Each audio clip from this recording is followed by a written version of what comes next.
नमस्कार सगळ्यांना. आज 4च्या ऐवजी आपण 4:15ला भेटतोय.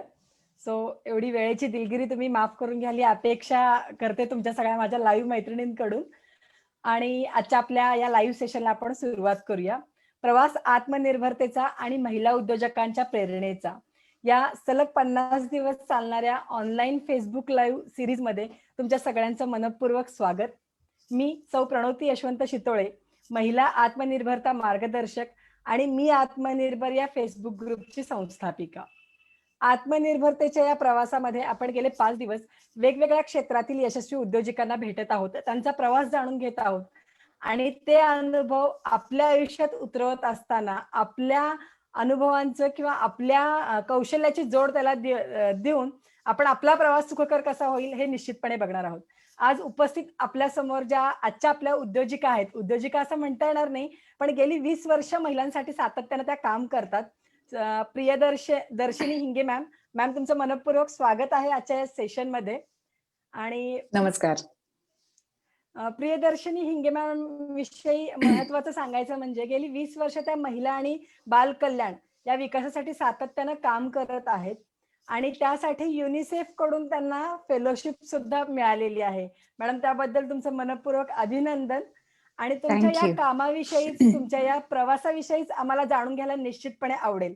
जर तुमची परवानगी असेल तर आपण सुरुवात करायची का आजच्या संवादाला? अगदी अगदी परवानगी वगैरे आणि दुसरं मला मॅडम अजिबात म्हणू नका, प्रियदर्शिनी म्हणा. ऍक्च्युली पहिला प्रश्न माझा तोच असणार आहे की 20 वर्षाचा अनुभव आणि आता आम्हाला समोर दिसते ती प्रियदर्शनी. काय कॉम्बिनेशन आहे याविषयी थोडंसं सांगाल का? खरं तर खूप वर्षांचा अनुभव आहे. जेव्हा मी पत्रकारितेत सुरुवात केली, त्यावेळेला कधी काही असं वाटलं नव्हतं की मी महिलांसाठी किंवा स्पेशली विमेन आणि चाइल्ड डेव्हलपमेंट असं काही कोर माझ्या डोक्यामध्ये नव्हतं. पण जसजसं माझं काम पुढं चालत गेलं, तसं माझ्या लक्षात येत गेलं की महिलांसाठी काम करणं हे फार आवश्यक आहे. म्हणजे एका टप्प्यावर जेव्हा माझ्या लक्षात आलं की माझ्या मुलीच्या वेळेला जेव्हा मी गरोदर होते, तेव्हा माझ्या लक्षात आलं की बाहेर जाऊन काम करणं हे मला खरंच शक्य नव्हतं त्यावेळेला. मग अशा वेळेला तुम्हाला काय करता येईल याचे खूप सारे पर्याय मी शोधत होते त्यावेळेला. जसं सगळंच आपण सगळ्याच महिला करतात, तो एक आपल्या आयुष्याचा एक निर्णायक क्षण असतो. त्यावेळेला आपण बरेचसे वेगवेगळे पर्याय शोधतो. त्याच पद्धतीनं मी तो पर्याय शोधला आणि त्यावेळेला ब्लॉग रायटिंग जो पर्याय जो आहे तो माझ्या समोर आला. त्याच्यामध्ये माझं काही अर्थार्जन होणार नव्हतं खरं तर. पण मला तो पर्याय जास्त सोयीस्कर वाटला. याचं कारण असं आहे की बाहेर फिरणं मला तसंही शक्य नव्हतं. तसं घरात बसून हा पर्याय मला खूप सोयीस्कर वाटला आणि त्यावेळेला कशावर ब्लॉगिंग करायचं त्यावेळेस खूप नवीन होतं इंटरनेट आणि हे सगळं. तर ब्लॉग मुळात लिहायचा कशावर असं जेव्हा मी सर्च केलं, तेव्हा माझ्या एक गोष्ट लक्षात आली की आपल्याकडे रिलेशनशिप बाबत किंवा डेटिंग बाबत जे काही चालतं, तर त्याच्यामध्ये मूळ नॉलेज ज्याला आपण म्हणू शकू, ज्ञान म्हणू शकू, असं खूप कमी वेळा मिळतं. मार्गदर्शन खूप कमी वेळा मिळतं. आणि मग त्या मार्गदर्शनाऐवजी यलोइझम किंवा थिल्लरपणा जास्त होतो. त्याच्यात जोक्समध्ये रूपांतर होतं. पण जर मला माझ्या नात्यांसंबंधित काही सीरियस प्रॉब्लेम असेल, तर मी कुठे जाऊन डिस्कस करावा? हे मात्र कुठेही सापडत नव्हतं त्यावेळेला. अशा वेळेला मी त्या सगळ्याचा अभ्यास करायला सुरुवात केली. अनेक समुपदेशकांशी मी ऑनलाईन बोललेली आहे. फोन वगैरे याच्यावर बोलले आणि त्यामध्ये मग मी हळू लिहित गेले आणि तो ब्लॉगिंग तिथनं माझं सुरू झालं. ते ब्लॉगिंग करता हळू मग माझ्या लक्षात आलं, की आपल्याकडे फक्त इंग्लिशमध्ये नाही म्हणजे माझी त्यावेळेस ब्लॉगिंगची साईट होती आणि ती इंग्लिशमधली होती. आणि तिथनं मला अगदी यूएस, यूके इकडनं त्या माझ्या ब्लॉगला व्हिजिटर्स असायचे. आणि त्यानंतर मी ऑनलाईन काउन्सिलिंग पण सुरू केलं. खरं तर त्याला काउन्सिलिंग म्हणता येणार नाही, पण मला असं वाटायचं की माझ्या ज्ञानाचा किमान कुणाला तरी उपयोग व्हावा. मग मी ऑनलाईन काउन्सिलिंग सुरू केलं आणि त्याच्यानंतर मग माझ्या लक्षात आलं, की आपण हे जे काही करतोय म्हणजे नातेसंबंधांविषयी जे काही लिहितो आहे, याचा खूप सगळा विषय जो आहे तो महिलांविषयी संबंधित आहे तो. आणि त्याविषयी महिलांमध्ये काम करण्याची नितांत आवश्यकता आहे असं मला वाटलं. मग त्यानंतर मी सोशल मीडिया आणि विमेन अँड चाइल्ड डेव्हलपमेंट असा कोर विषय जो आहे तो त्यावेळेस मी निवडला आणि ठरवलं की इथून पुढे मी जे काही करेल ते याच संबंधित असेल. म्हणजे अनेक जण मला खरं तर अजूनही अनेकांना प्रश्न पडतो की तू कधी टीव्हीवर दिसतेस, कधी तू पत्रकार म्हणून फील्डवर उतरतेस आणि कधी तू मोठमोठ्या मीटिंग्समध्ये दिसतेस, मग नक्की तू करते काय? असा अनेकांना प्रश्न पडलेला असतो. पण माझ्या आयुष्याच्या एका क्षणाला मी असं डिसाईड केलं, असं मी ठरवलं होतं, की जे मला करायचंय ते कदाचित एका चौकटीत बसणार नाही. तर ती चौकट माझी मी तयार करेल. ती असेल त्या चौकटीत मी बसेल असं नाहीये ते. म्हणजे ते बसणारच नव्हतं खरं सांगायचं तर. आणि मग त्याच्यामुळे आता त्या चौकटीच्या पलीकडे गेल्यामुळे अनेकांना हा प्रश्न पडतो, की नक्की तू करते काय म्हणून? सो त्या फील्डमध्ये त्या लोकांशी रिलेटेड म्हणजे मी जेव्हा एन-जी-ओजकडे जाते, त्यांचं काम समजावून घेते, तेव्हा मी त्यांना सांगते, की मी पत्रकार आहे. कारण त्यांना रिसर्चर आणि याच्याशी त्यांना तसं काही देणं-घेणं नसतं. मूळ माझा विषय आहे तो महिलांचे प्रश्न उपस्थित करणं आणि त्याला योग्य व्यासपीठ दिलं जाईल असं बघणं. हे मी वेगवेगळ्या मग ते व्यासपीठ कुठल्याही पद्धतीमध्ये असेल, रिसर्चमध्ये असेल, रिसर्च पेपरमध्ये असू शकतं, काही वेळेला तुमच्या स्टोरीजमधनं असू शकतं. सो त्याच्यासाठी आवश्यक जे व्यासपीठ आहे, ते व्यासपीठ तयार करावं आणि त्या व्यासपीठावर त्या स्ट्रक्चरमधली म्हणजे जेव्हा तुम्ही रिसर्च मांडता, तेव्हा तुमची स्टोरी वेगळी असते. तेव्हा तुम्ही वेगळ्या पद्धतीनं ती माहिती मांडता. जेव्हा तुमची एखादी स्टोरी असते, ती स्टोरीची पद्धत वेगळी असते. लिहिताना किंवा ऑडिओ व्हिज्युअलमध्ये. तर मग त्या पद्धतीमध्ये ती माहिती मोल्ड करायची. असं मग मी स्ट्रक्चर ठरवलं आणि हे काम त्या निमित्तानं पुढे येत गेलं.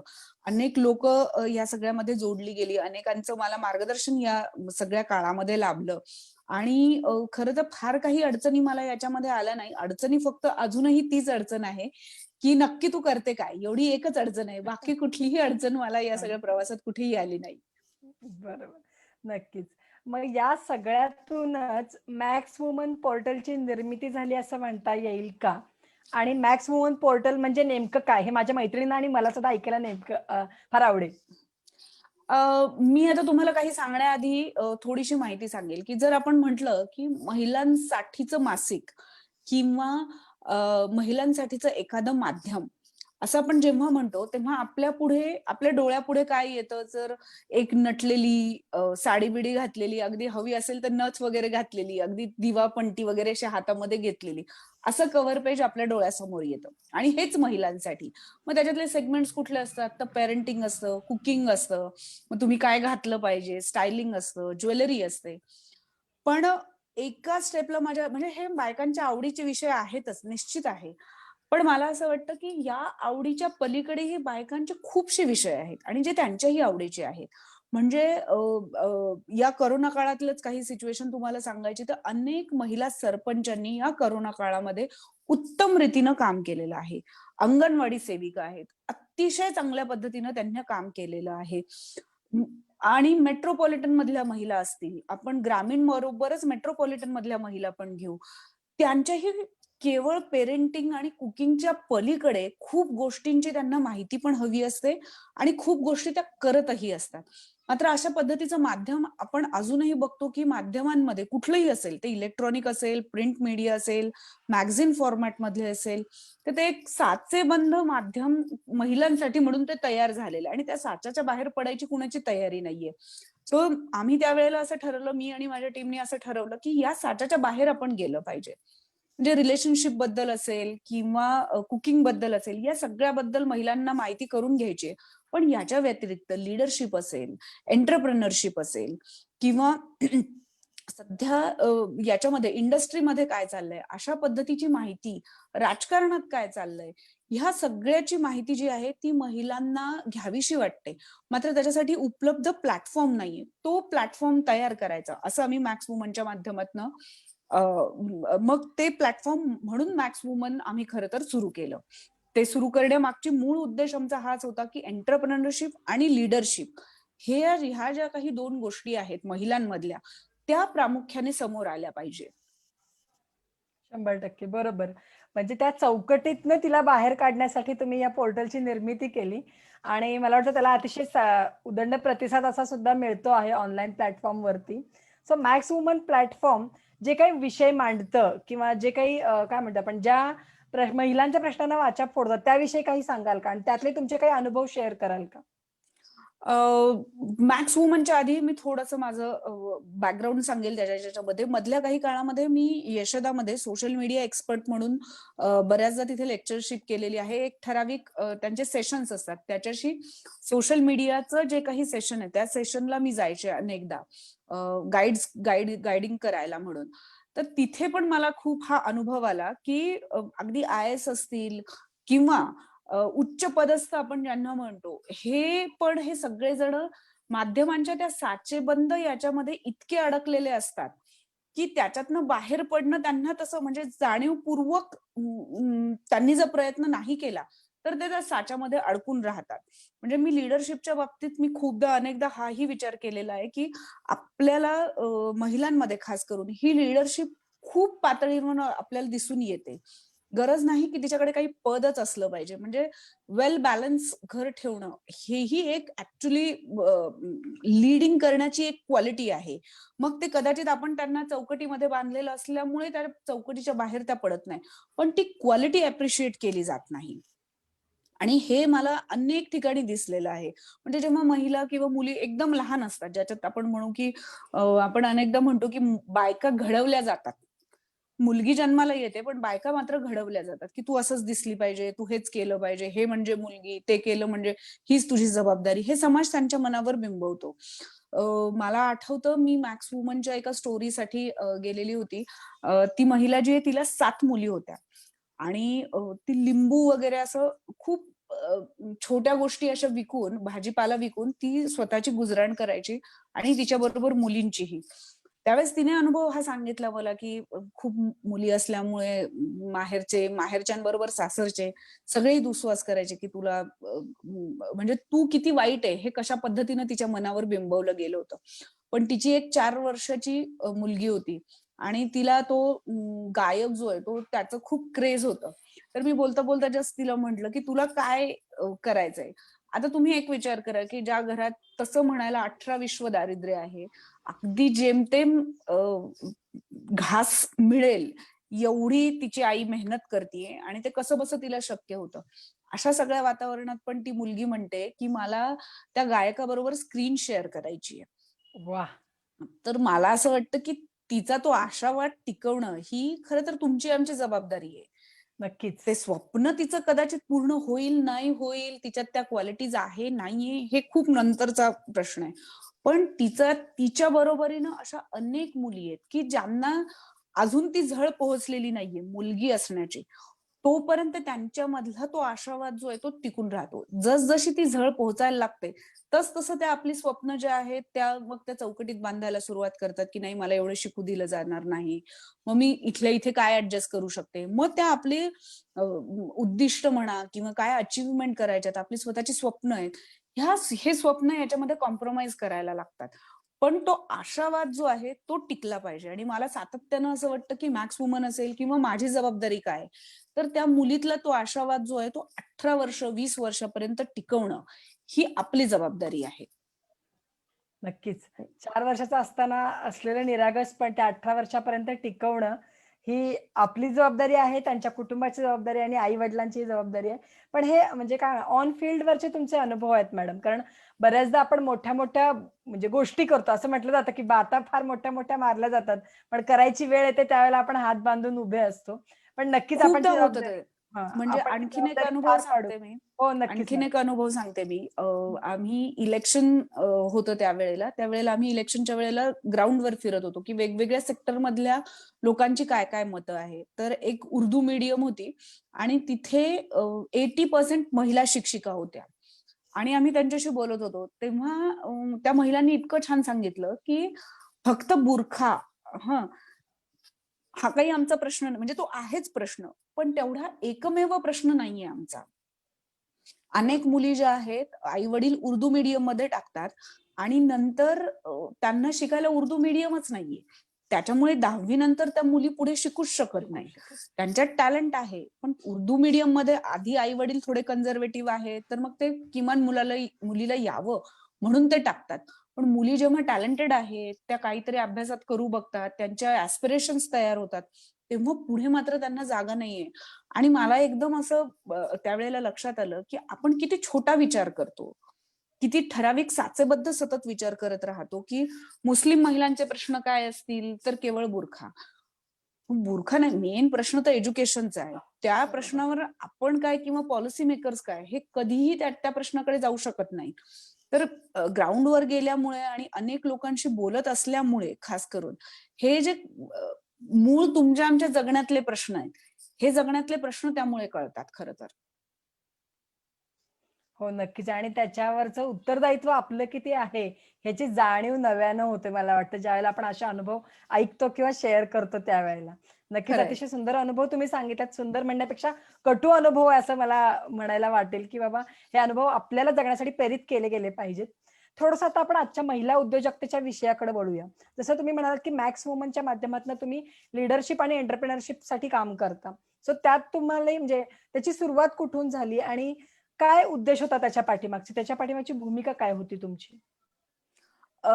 बेसिकली मी तेच सांगतेय, की अजूनही मला असं वाटतं, की ज्या महिला लीडरशिपमध्ये आहेत, त्यांना अजूनही व्हॉईस नाहीये. म्हणजे टोटल सगळ्या महिलाच अजूनही व्हॉइसलेस आहे, की मूळ माझे प्रश्न काय आहेत हे मला सांगायला कुठे व्यासपीठ नाहीये किंवा मी सांगू शकत नाहीये. हा एक प्रश्न.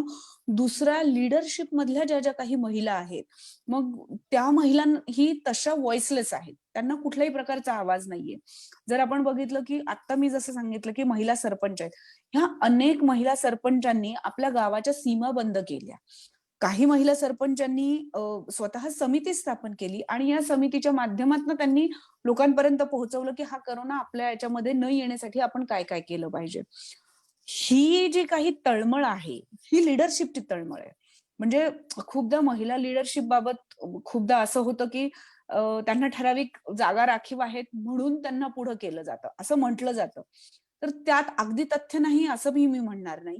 पण जेव्हा ती महिला त्या पोझिशनवर बसते ना, तेव्हाचे जर तुम्ही निर्णय पाहिले, तर सुरुवातीच्या टप्प्यामध्ये ती नवीन नसते, ती शिकत राहते, ती इतरांवर अवलंबून अवलंबून असते. पण तो मोमेंट तिच्या लक्षात येतं, याच्यातली पॉवर काय आहे, आपण काय डिसिजन घेऊ शकतो. तेव्हा मग तिची खरी लीडरशिपकडे प्रवास तिचा सुरू होतो आणि ती अनेकांना सोबत घेऊन जाते. मग याच्यामध्ये तिला सरपंच पद पाहिजे का? किंवा पंचायत समितीत ती अध्यक्ष पाहिजे का?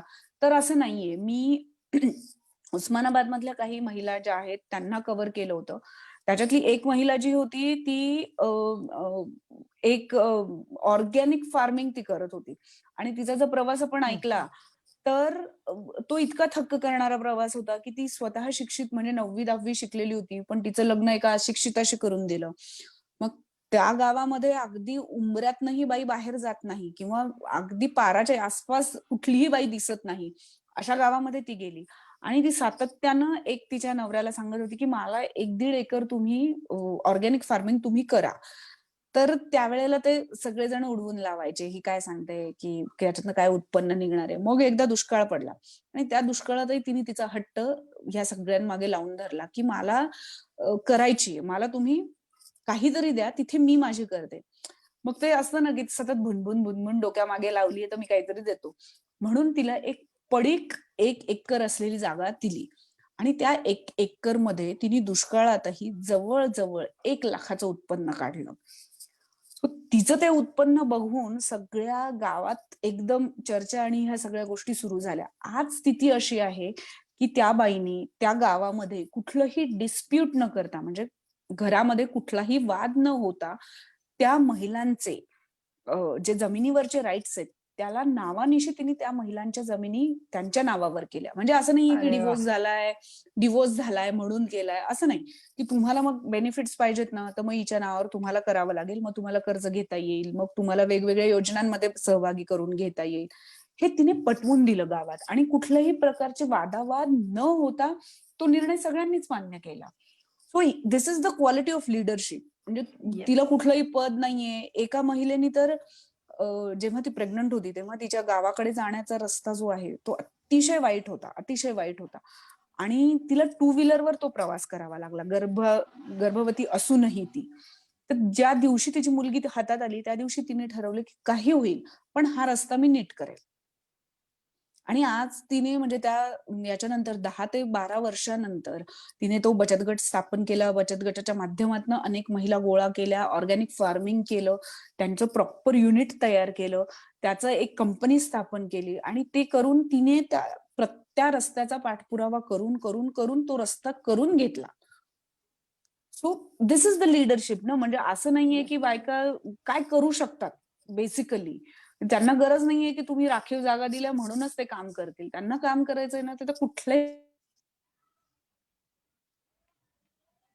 100%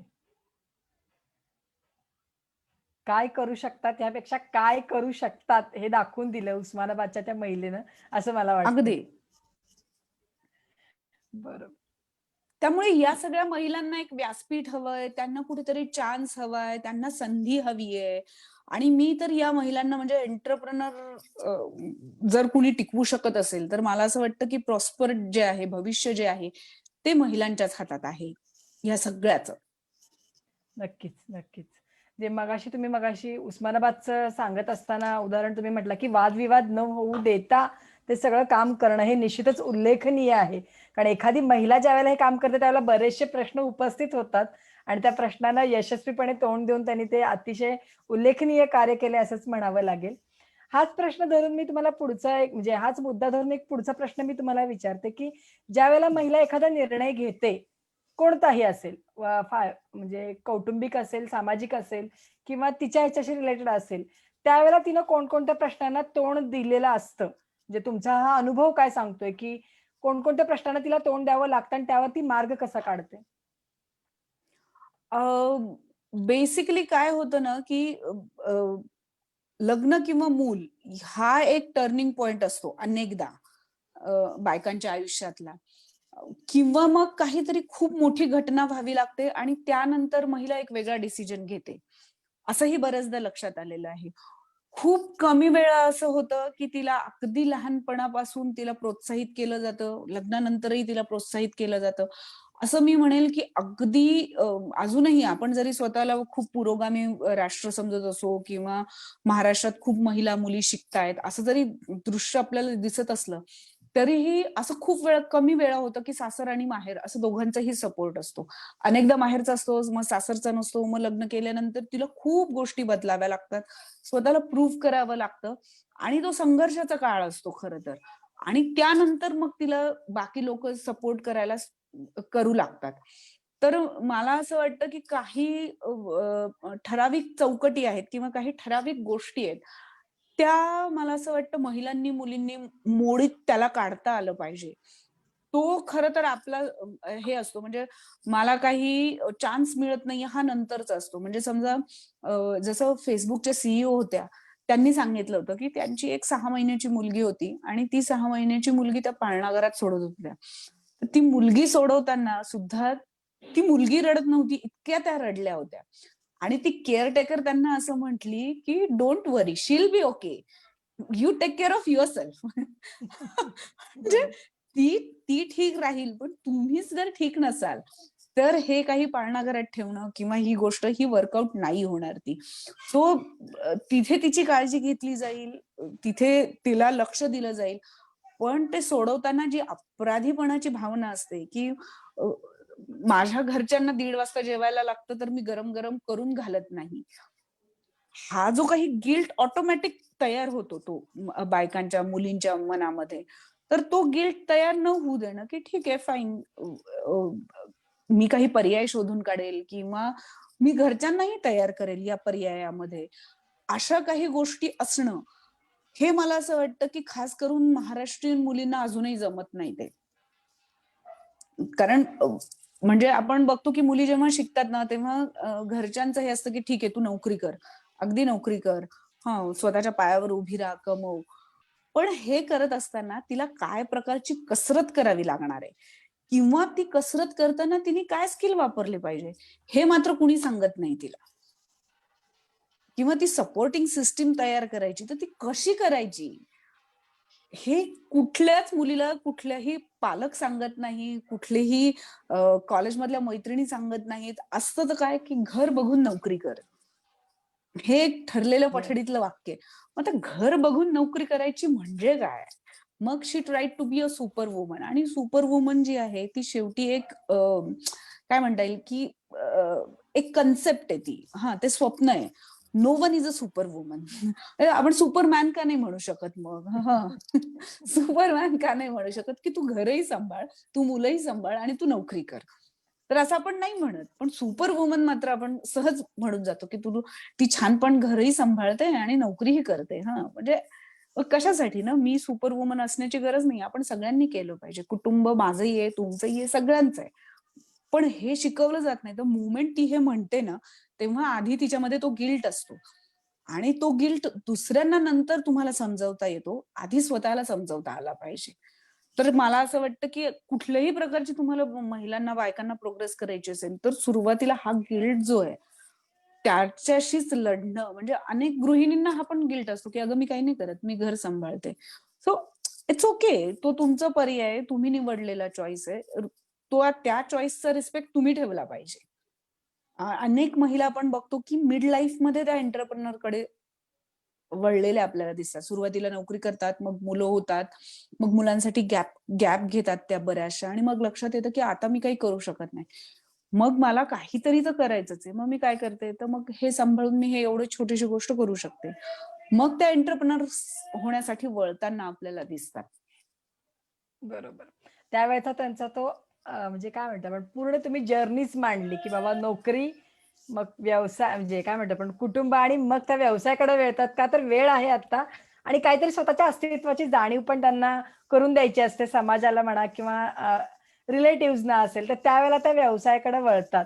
ह्या उद्देशानं सुरू झालेला व्यवसाय किंवा तो उत्साह सातत्याने टिकवण्यासाठी महिलेनं काय केलं पाहिजे? कारण नोकरीविषयी तर तुम्ही आता चांगले मुद्दे मांडलेत. सुपर वुमनचा मुद्दा असेल किंवा बाकीचे मुद्दे मांडलेत. पण ज्यावेळेला आपण व्यावसायिक महिलेबद्दल म्हणजे महिला व्यावसायिकतेबद्दल बोलतो, त्यावेळेला तुम्ही काय सजेशन्स द्याल?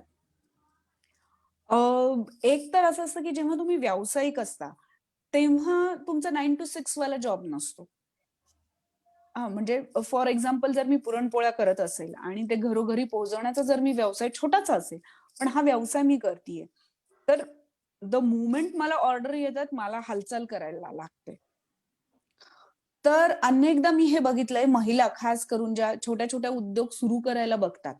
अनेकदा मी असं बघितलंय, की ह्या सगळ्या ऑर्डर्स ज्या आहेत त्या नाकारत जातात. का तर त्या फॅमिली स्ट्रक्चरमध्ये किंवा माझ्या घराची ही ठरलेली चौकट आहे आणि या चौकटीच्या पलीकडे मला नाही करायचं. किंवा एक समज करून घेतात, की माझी फॅमिली एक्सेप्ट नाही करणार. असा तो समज करून स्वतः ते नाकारतात. त्या ऑर्डर्स नाकारतात. हे मी अनेकदा बघितलंय. बचत गट असतील किंवा उद्योजक पण, अनेक महिला उद्योजक पण सुरुवातीच्या स्टेजेसमध्ये ह्या गोष्टी करतात. तर मला असं वाटतं, की अगदी पहिल्या स्टेपला जेव्हा आपल्याला काहीतरी करायचंय, तर आपल्या फॅमिली बरोबर असेल, मग घरात कुणीही असतील, ह्या सगळ्यांशी आपण मनमोकळं बोललं पाहिजे, की माझ्या डोक्यामध्ये हे आहे आणि मला हे करायचंय आणि मला हा वेळ हवा आहे. हे आपल्याला पटवून पण देता आलं पाहिजे. म्हणजे मग ते आपले घरातले फॅमिली मेंबर्स असतील, बाहेरचे असतील, ह्या सगळ्याशी डील कसं करायचं, हे खूप सुरुवातीला ते केलं पाहिजे. कारण काय होतं, की उद्योजकतेमध्ये आणि नोकरीमध्ये हा एक फरक असतो, की नोकरीमध्ये तुम्ही सकाळी जाता, संध्याकाळी परत येता, तर तुम्ही त्यावेळेस त्याच्याशी डिस्कनेक्ट होता. पण उद्योजकतेमध्ये तसं करता येत नाही. तुम्हाला सतत पाठपुरावा करावा लागतो. काही ठराविकच वेळ तुम्ही काम करता असं नाहीये. कदाचित तुम्हाला त्या कामाचं 24 तास फॉलोअप घेणं हेही आवश्यक असतं. त्यामुळे ह्या सगळ्या गोष्टी ज्या आहेत त्या लक्षात ठेवणं, की उद्योजकता आणि नोकरी याच्यात हा बेसिक फरक आहे. अदरवाईज खूप महिला याच्यासाठी म्हणून मोठमोठी स्वप्न बघतही नाहीत. मला एवढाच व्यवसाय करायचा असंही ठरवून टाकतात ते. म्हणजे त्यांच्यात कपॅसिटी असूनही ते कपॅसिटी बिल्डिंग होत नाही अनेकदा. तर त्याचं पहिलं इनिशियल कुठं असेल तर इथे, की मी एवढाच वेळ काम करणार आणि याच्या पलीकडे नाही करणार. तर ते व्यावसायिकतेमध्ये मला असं वाटतं, की ते खूप म्हणजे ते फार वर्केबल होत नाही ते व्यवसायामध्ये. तर सुरुवातीला आपण जर आपल्या फॅमिलीला सांगितलं, त्यांचा सपोर्ट घेतला किंवा त्यांची मतं घेतली आणि उलट असं अनेकदा होतं, की तुमच्या व्यवसायामध्ये तुमचे फॅमिली मेंबर पण तुम्हाला खूप सहज कोऑपरेट करतात. आपणच आपलं गृहीत धरणं. गृहीतकं करून घेतलेली आणि गृहीत धरून घेतले, की नाही त्यांना आवडणार नाही. तर असंही होत नाही अनेकदा. तर तुम्ही बोललं पाहिजे, सांगितलं पाहिजे आणि ऑर्डर्स घेताना मात्र मला असं वाटतं की तिथे मात्र आपण बऱ्याचदा हे केलं पाहिजे की नाही, मी हे कम्प्लीट करणार, आता ही माझी ऑर्डर आहे तर ही मी कम्प्लीट केली पाहिजे. माझ्या प्रायोरिटी या ऑर्डरला असल्या पाहिजे, कारण मला माझी व्यवसाय जो आहे तो पुढे न्यायचा आहे. त्याच्यामुळे मग ती कुठलीही असू शकते, ती कुठलीही ऑर्डर असू शकते, व्यवसाय कुठलाही असू शकतो. तर हे मात्र महिलांनी व्यवसायामध्ये पडण्याच्या आधीच स्वतःला समजावून मग मी अनेकदा हे सांगते की आपल्याला आपली सपोर्टिंग सिस्टीम पण तयार करता आली पाहिजे. तर ती सपोर्टिंग सिस्टीम मग कशी करता येऊ शकते? मग फॅमिली मेंबर्सला आपण त्याच्यामध्ये इन्व्हॉल्व करू शकतो का? जबाबदाऱ्या वाटून घेऊ शकतो का? बाहेरची काही सिस्टीम तयार करू शकतो का? आणि हे केलं आणि मग व्यवसाय मी मुक्तपणे करू शकते. म्हणजे शेवटी आपण पण तितकं फ्री असलं पाहिजे. हे जेव्हा महिलांच्या पहिल्या क्षणी लक्षात येईल, पहिल्या पावलाच्या वेळेस लक्षात येईल, तेव्हापासून मग त्यांच्या प्रगतीला खरं तर खूप चांगल्या पद्धतीने सुरुवात होऊ शकते असं मला वाटतं. नक्कीच. नोकरी आणि व्यवसाय करत असतानाची कोणती काळजी घ्यायची आणि कुठले मुद्दे लक्षात देऊन व्यवसाय सुरू करायचा हे फार चांगल्या पद्धतीने तुम्ही सांगितलं. आणि खरंच व्यवसाय करत असताना एखाद्या सपोर्ट सिस्टमची महिलेला गरज असतेच. महिलेला नाही, इव्हन प्रत्येक व्यावसायिकाला एक सपोर्ट सिस्टमची गरज असतेच. फक्त काय होतं, ज्यावेळेला पुरुष व्यवसाय करत असतात त्यावेळेला महिला सपोर्टिव्ह सिस्टम म्हणून उभी राहतेच. दरवेळेला सहज आपण हे उभी राहते. बघितलंय. ते सहज उभी फॅमिली राहते. बिझनेस बरोबर. असेल किंवा मेल बिझनेस करतोय म्हटल्यानंतर आपण सहज सपोर्ट करतो. पण तेवढा सपोर्ट महिला व्यावसायिकेला मिळत नाही. पण तो मिळवून घेणं आणि ते तयार करणं ही मला वाटते प्रत्येक महिलेची जबाबदारी आहे. आणि एक काय होतं, की अनेकदा मी पाहिलंय, की 40शी ओलांडली, की महिला मला हे मिळालं नाही, मला सपोर्ट कोणी केला नाही. हे करत महिला पुढचे आयुष्य काढतात. अशा अनेक महिला मी बघितल्या, की ज्यांची कपॅसिटी खूप जास्त आहे. खूप जास्त म्हणजे जे आहे त्याच्यापेक्षा त्यांची कपॅसिटी खूप जास्त आहे. पण 40शी ओलांडली, की महिला विचार करतात, की "अरे, माझ्या सासूने मला हे करू दिलं नाही." मग त्यांना 9 वाजता असंच लागायचं म्हणून मी काही केलं नाही आणि हे वर्षानुवर्ष त्याच्या ह्याच्यामध्ये काढत राहतात. बऱ्याचदा असं होतं, की आपल्याकडचं फॅमिली स्ट्रक्चर असं आहे, की सुरुवातीच्या काळामध्ये खरंच फॅमिलीच्या लक्षात येत नाही किंवा त्यांना समजतही नाही बऱ्याचदा. मग जसं तुम्ही रुळता म्हणजे मागची गेलेली 20 वर्ष तुम्ही नाही आणू शकत. पण बरोबर. किमान पुढच्या 20 वर्षामध्ये मला हे करायचंय, हे तुम्ही जोपर्यंत ठणकावून सांगत नाही, तोपर्यंत समोरचे फॅमिली मेंबर्स ते एक्सेप्टच करत नाही. त्यामुळे रडण्यापेक्षाही मला असं वाटतं, की जी परिस्थिती आहे निश्चित ती वाईट असू शकते. पण त्याचा तुम्ही चांगल्या पद्धतीनं कसा वापर करून घेऊ शकता, हेही आपण बघितलं पाहिजे. म्हणजे मग मी माझ्या सासवांनाच माझ्या कामामध्ये इन्व्हॉल्व केलं. म्हणजे माझ्या काही मैत्रिणी तर अशा आहेत, की त्यांनी उलट त्यांच्या सासवांना प्रोत्साहित केलं, की "आई तुम्ही कविता लिहिल्या पाहिजे. हं, तुम्ही छान लिहिता, लिहू शकता तुम्ही." आणि तुम्ही जेव्हा त्यांना कॉन्फिडन्स देता ना, तेव्हा ऑटोमॅटिक त्यांच्याकडनं तो सपोर्ट सहज मिळत येत जातो. जातो. येस. हां, तर रडण्यापेक्षा जी परिस्थिती आहे ती पहिल्यांदा एक्सेप्ट करणं आणि मग ते सोल्युशन शोधणं, हा एक फार आवश्यक भाग आहे. कारण मी जेवढं काही माझं ऑब्झर्वेशन त्याच्यातले 50% बायका ज्या आहेत त्या 40शी नंतर सतत रडत राहतात. नवऱ्यांच्या नावानं, मुलाच्या नावानं, मुलासाठी मी नोकरी सोडली, मुलासाठी मी हे केलं, मुलासाठी मी ते केलं आणि मग ते पुढे 60-70 पर्यंत कॅरी फॉरवर्ड होत राहतं. तर रडत बसण्यापेक्षा की आता मला ही ॲस्पिरेशन आहे आणि मला करायचंय. माझ्या आनंदासाठी असेल भलेही, पण मला करायचंय. सो हे ठणकावून सांगता आलं पाहिजे आपल्याला आणि ती परिस्थिती सकारात्मक मध्ये कशी रूपांतरित करता येईल याचाही विचार करता आला पाहिजे. मला असं वाटतं त्यावेळेला तुमच्यासारख्या सगळ्यांचा उपयोग होऊ शकतो, की जिथे अनेक महिला येऊन त्यांचे विचार मांडतात तेव्हा लक्षात येतं, की अरे ठीक आहे, हे काय फक्त मी एकटी नाहीये, असे सगळेच आहोत. सो बरोबर. सो सो आपण सगळे मिळून काय करू शकतो का? मी अनेकदा सांगितलेलं आहे, की घरातली जेव्हा तुमची मदतनीस असते, तीही तुमची एक सपोर्टिंग सिस्टम आहे. तीही सपोर्ट म्हणजे पाळणाघर, एक चांगलं पाळणाघर असणं, हे महिलेसाठी किती आवश्यक आहे, हे महिलाच सांगू शकते. पण मग असं असताना आपण एक चांगलं पाळणाघर तयार करणारी महिला तयार करू शकतो का? हेही आपण बघितलं पाहिजे. सो ती सपोर्टिंग सिस्टम इतर महिलांना सहज उपयोगाला येऊ शकते. आणि नक्कीच. दुसरं एक मला अजूनही असं वाटतं, की मार्केटमध्ये खास करून अ, महिलांच्या गरजा ज्या आहेत ना, त्या खूप नजरअंदाज केल्या जातात.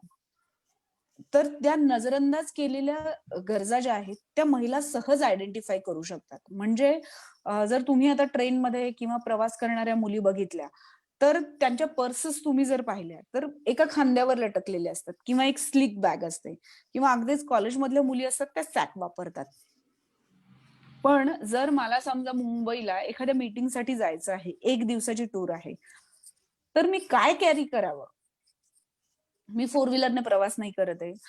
मी बस पकडतीये, 2 ठिकाणी बस चेंज करतीये, तिसऱ्या ठिकाणी टॅक्सी वापरतीये. अशा याच्यामध्ये कन्व्हिनियंट मला काय असेल, तर एक अशी बॅग असेल की जी सहज टाकलीये, लाईट वेट असेल आणि ती मी कॅरी करू शकेल.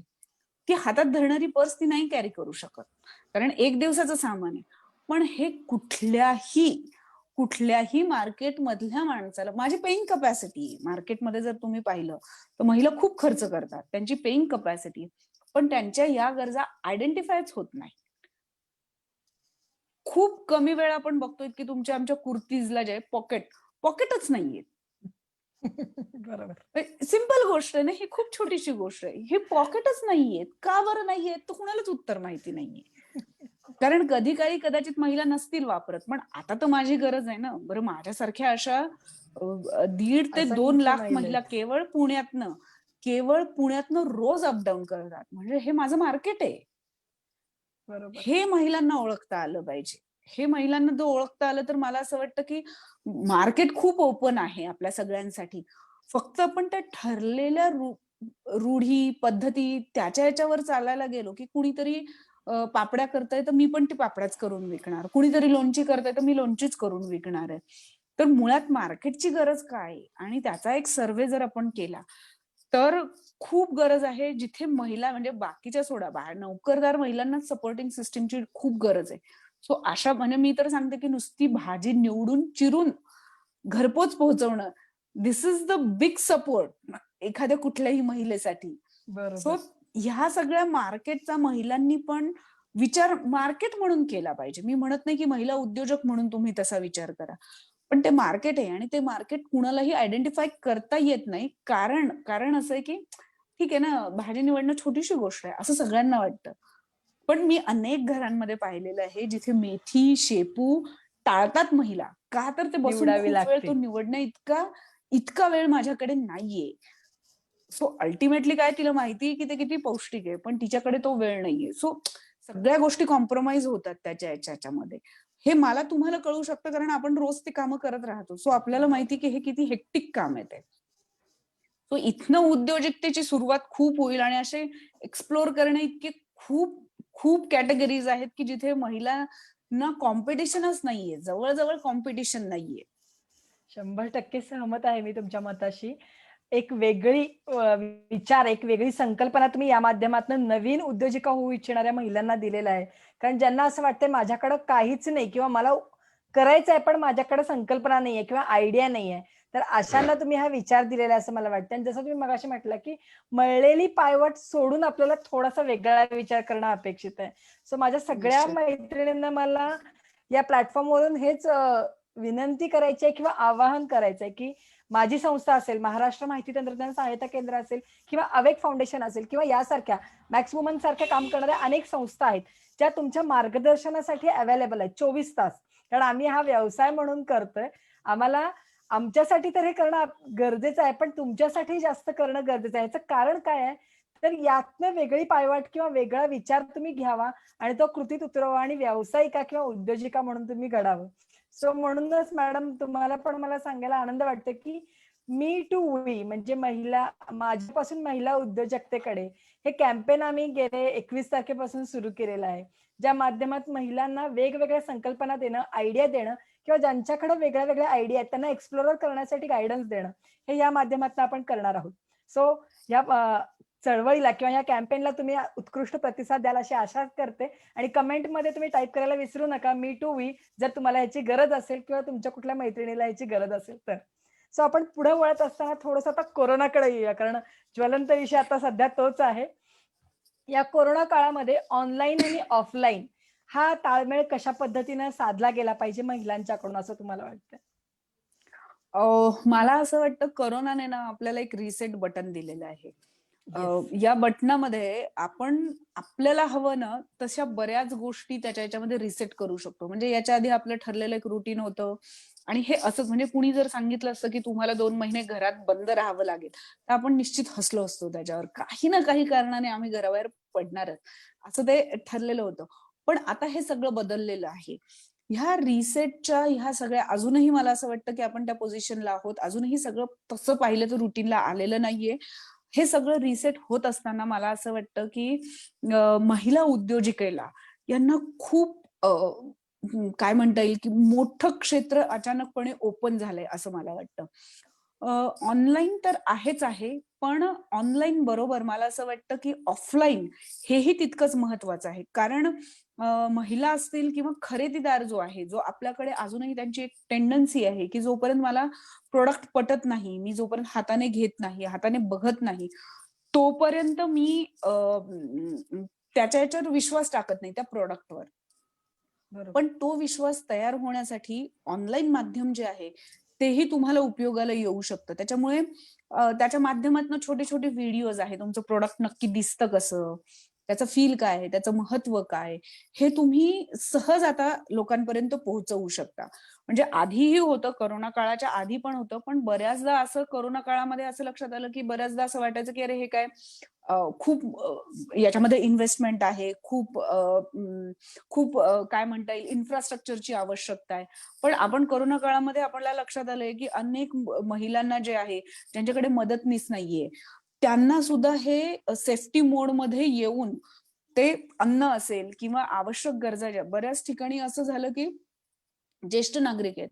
तो घरातला किराणा फक्त त्यांच्या घरापर्यंत पोहोचवणं, ही एक अतिशय बेसिक गोष्ट आहे.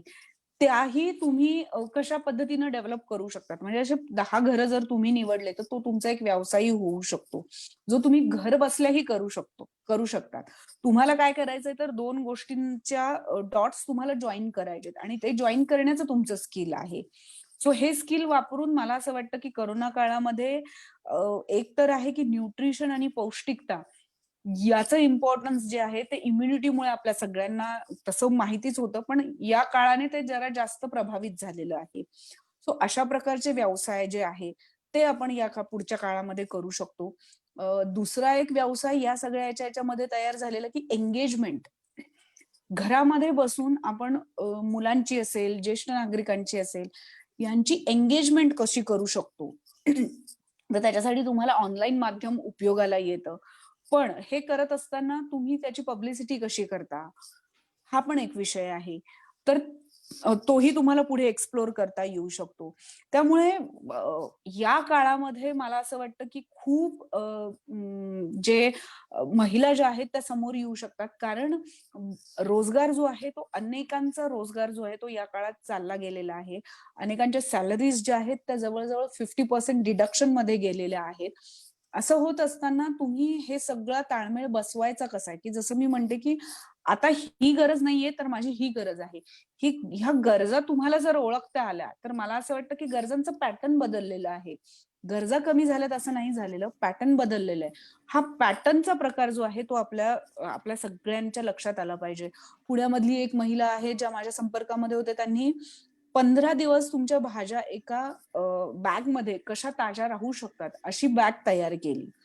सो हे न्यू क्रिएशन आहे. कारण तुमची गरज न्यू आहे. मी 15 दिवस घराच्या बाहेर जाऊ नये, पण तरी मला माझ्या फळभाज्या ताज्या पाहिजेत. तर मी काय केलं पाहिजे? सो अशा पद्धतीनं जे आहेत बदललेल्या रिसेट मोड मधल्या गरजा काय असू शकतील आणि येत्या पुढच्या काही वर्षांमध्ये त्या गरजा टिकणार आहेत का? हे बघून जर आपण केलं म्हणजे मुलांच्या याच्यासाठी आता मुलांचं स्क्रीन टायमिंग खूप वाढलेलं आहे. अशा याच्यामध्ये सगळ्या पालकांना निश्चित वाटणार, की आपल्या मुलांनी काहीतरी ॲक्टिव्हिटी केल्या पाहिजेत. पण काहीतरी ॲक्टिव्हिटी म्हणजे मग तुम्ही त्यांच्या ब्रेनला चालना देण्यासाठी तुम्ही ऑनलाईन मीडियम वापरूनही त्यांना ऑफलाईन ॲक्टिव्हिटी देऊ शकता. सो हाही एक पुढे जाऊन व्यवसाय होऊ शकतो. हो. अशा पद्धतीनं कोरोना काळामध्ये मी म्हणेल, की अनेक संधी तुम्हाला उपलब्ध झाल्या पाहिजे आणि त्या संधीचा अधिकाधिक महिलांनी फायदा घेतला पाहिजे. कारण याच्यातलं एक महिलांसाठी महत्वाचं माध्यम याच्यामध्ये ऑनलाईन वालं जे उघडलेलं आहे, की मला फारसं घराबाहेर जाता येत नाही ज्या महिलांना, ज्यांची मुलं लहान आहे, ज्यांच्या घरामध्ये ज्येष्ठ नागरिक आहे. त्यांनी ठराविक काळामध्ये सुद्धा हा व्यवसाय करणं सहज शक्य होऊ शकतं. तर हे अधिकाधिक एक्सप्लोर केलं पाहिजे. मला असं वाटतं, की संधी म्हणजे जरी दुष्काळ असेल किंवा आपल्याला सगळ्याला असं वाटतं, की हे सगळं खूप निगेटिव्ह आहे. नोकऱ्या चालल्या जातात, अनएम्प्लॉयमेंट खूप गोष्टींची वाढलेली आहे. पण अशा काळामध्येही तुम्हाला संधी शोधता येऊ शकते. ती संधी आपल्याला दिसली पाहिजे या सगळ्या पिरियडमध्ये. नक्कीच. रिसर्च आणि इनोव्हेशन हे 2 बिझनेसचे बेसिक्स आहेत असं म्हणायला काही हरकत नाही आणि ते जर आपण अगदी केलं अगदी. तर नवीन नवीन संधी आपल्याला निश्चितच गवसू शकतात. आता मुलाखतीच्या शेवटाकडे येत असताना एक पहिला प्रश्न असा आहे, की तुमचा आजवरचा जो अनुभव आहे, त्या अनुभवानुसार महिला उद्योजक असेल किंवा आणि कुणी असेल, उद्योजक म्हणून काम करणारे, त्यांनी त्यांच्या भूमिकेमध्ये कशा पद्धतीने सुधारणा करणं आवश्यक आहे असं वाटतंय तुम्हाला? अ, मला असं वाटतं, की याच्यात हे खूप तसाही हा प्रश्न खूप पर्सनलाईज असेल. व्यक्तीनुसार ह्या सगळ्याची उत्तरं बदलतील. पण जितकं काही मी बघितलेलं आहे, त्याच्या ह्याच्यानुसार सगळ्यात आधी तर तुम्ही तुमच्या उद्योजकतेचा असेल किंवा तुमच्या प्रॉडक्टला हे आधी मला ते प्रॉडक्ट पटतंय का? किंवा मला ते खरंच अपील होतंय काय? हे बघितलं पाहिजे. अनेकदा असं होतं, की खूप मला जेवढे काही भेटतात महिला उद्योजक असतील किंवा अनेकांना काहीतरी करायचं असतं, तर मी काय करू? मी काय करू?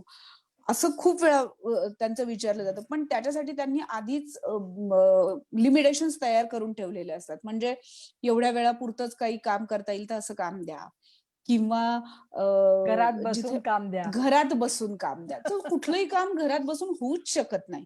कुठलंही काम घरात बसून होऊ शकत नाही. मग तुम्ही हवं तर तुम्ही टीम बिल्ड करा, की ज्याच्यामधली एक टीमचा भाग मी आहे, मी घरात बसून करेल. दुसऱ्या टीमचा तुमचा पार्ट घराबाहेर जाऊन कोणीतरी करेल. सो असं काहीतरी केलं पाहिजे. सो तुम्ही आधीच तो लिमिटेशन्स आखून घेतलेली असेल, तर मला असं वाटतं, की त्याच्या आधी सगळ्यात मोठी स्वप्न बघा, सगळ्यात आधी. सो दॅट तुम्ही त्याच्यापर्यंत पोहोचण्याचा प्रयत्न करतात. आधीच तुम्ही लिमिटेशन्स आखून घेतली, की मला याच्या पलीकडे जायचं नाहीये. असं जर आखून घेतलं, तर तुम्ही एक्सप्लोर करायला खूप कमी पडता. तर ते एक्सप्लोर अधिकाधिक जास्त आपण करू. हे मला असं वाटतं, की जे नवीन उद्योजक असतील किंवा त्यांना वाटत असेल, की मी काहीतरी केलं पाहिजे. त्यांनी सुरुवातीला हे लक्षात घेतलं पाहिजे आणि दुसरा एक महत्वाचं म्हणजे मला असं वाटतं, की तुमचा उद्योग जेव्हा तुमचं मिशन बनतो, तेव्हा तेव्हा त्याला जे स्वरूप येतं ते उद्योगाला कुठलंही येऊ शकत नाही. सो तुम्हाला नक्की काय करायचंय? तुम्हाला कशामध्ये आनंद वाटणार आहे? आणि मग त्याचं रूपांतर तुम्हाला व्यवसायामध्ये करता येऊ शकतं का? याच्यावर थोडंसं जास्त एक्सप्लोर केलं, तर मला असं वाटतं, की अ, अ, ते खूप उद्योगासाठी म्हणा किंवा तुमचा माइंडसेट ऑलरेडी तुम्ही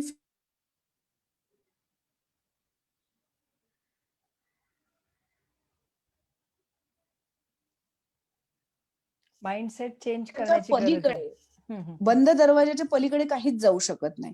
सो तुमचा दरवाजा उघडा आहे की बंद आहे हे मात्र किंवा तो कधी बंद करायचा आहे, कधी उघडायचा आहे, हेही आपल्याला ठरवता आलं पाहिजे.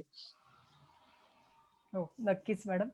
आणि आता शेवटचा प्रश्न म्हणजे, की महिला उद्योजक असतील किंवा ऑनलाईन आपल्या ऐकणाऱ्या आपल्या सगळ्या मैत्रिणी असतील, त्यांना या प्लॅटफॉर्मवरून तुम्ही काय संदेश द्याल? अ,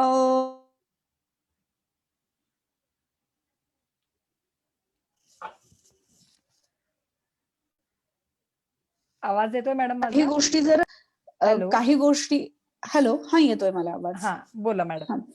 काही गोष्टी आपल्या स्वतःसाठी करायच्या असतील तर इट्स ओके टू बी. हां, म्हणजे स्वतःसाठी काही गोष्टी करण्यामध्ये गिल्ट बिलकुल बाळगू नका. मग तो उद्योग करण्यामध्ये असेल किंवा आणखीन काही गोष्टी करण्यामध्ये असेल. सो सगळ्यात अ, अ, काही याच्यातली मेख आपण ज्याला म्हणतो, तर ती ही आहे. द मोमेंट तुम्ही ह्या सगळ्या बाबतीत जेव्हा निर्णय घ्यायला लागाल, तेव्हा मला असं वाटतं, की ती पहिली स्टेप असेल आणि मग तुम्ही त्याचा पॅशनेटली विचार कराल आणि मग उद्योगाचं स्वरूप, छोट्या याचं स्वरूप जे आहे, ते मोठ्या उद्योगालाही येऊ शकतं. आणि एक जो भाग असतो, की आपल्या प्रॉडक्टचा असेल, जेव्हा आपल्याला विश्वास बसेल, की हे प्रॉडक्ट खरंच मला माझं वाटतंय आणि ते उपयोगाचं आहे. असं जेव्हा तुम्हाला वाटतं ना, तेव्हा तुम्ही ते पुढे गेलं पाहिजे आणि त्याचा रिस्पेक्ट केला पाहिजे. आणि जेव्हा त्या उद्योगाचं मिशन ऑटोमॅटिक तयार होतं, जेव्हा तुमचा त्याच्यावर विश्वास बसतो, तेव्हा ऑटोमॅटिक त्या गोष्टी तयार होत जातात आणि कुठल्याही उद्योगामध्ये चॅलेंजेस, अप एंड डाउन्स हे येतच राहतात. तसे ते येणारच. नक्कीच. त्या चॅलेंजेसना किंवा त्या अप एंड डाउन्समध्ये पण आपण आपलं अस्तित्व टिकवून ठेवण्यासाठी सातत्यानं प्रयत्न करत राहणं, हे मला वाटतंय उद्योजकतेचं सगळ्यात मोठं यशाचं रहस्य असेल. अतिशय छान असा संवाद तुम्ही साधलात मॅडम आज. म्हणजे महिला उद्योजकतेसाठी काय-काय आवश्यक आहे किंवा तुमचे अनुभव हे अतिशय सुंदर पद्धतीनं सगळ्या आपल्या मैत्रिणींच्या समोर तुम्ही मांडलेत. अगदी काय म्हणतो आपण 11th अवरला हे देऊन म्हणजे वेळ मागून तुम्ही वेळ दिलीत आणि छान असं मार्गदर्शन आमच्या महिलांना केलं त्याबद्दल तुमचे मनःपूर्वक आभार. आणि माझ्या तुमचं एक खास मला कौतुक करावंसं वाटतं कारण अनेक महिला मी बघतीये ज्या महिला सतत संपर्कात असतात, काहीतरी करायचंय, काहीतरी करायचंय. तर ह्या काहीतरी करणाऱ्यांना नक्की मार्ग कुठे मिळू शकतो, तो मला असं वाटतं तुमच्या प्लॅटफॉर्ममधनं मिळू शकतो आणि हे नक्कीच. अतिशय महत्वाचं काम तुम्ही करतायत. त्याच्यामुळे माझ्या नक्कीच आणि मॅक्स वुमन टीमकडनं तुम्हाला शुभेच्छा तुमच्या या सगळ्या मिशनसाठी. Thank you so much. जसं आता तुम्ही म्हटलं, की काहीतरी करायचंय, तर ते काय हे शोधायचं असेल तर आम्हाला नक्की भेटा. कमेंटमध्ये मी टू वी नक्की टाइप करा. आम्ही तुमच्यासाठीच आहोत. So thank you once again. Thank you ma'am. Thank you so much.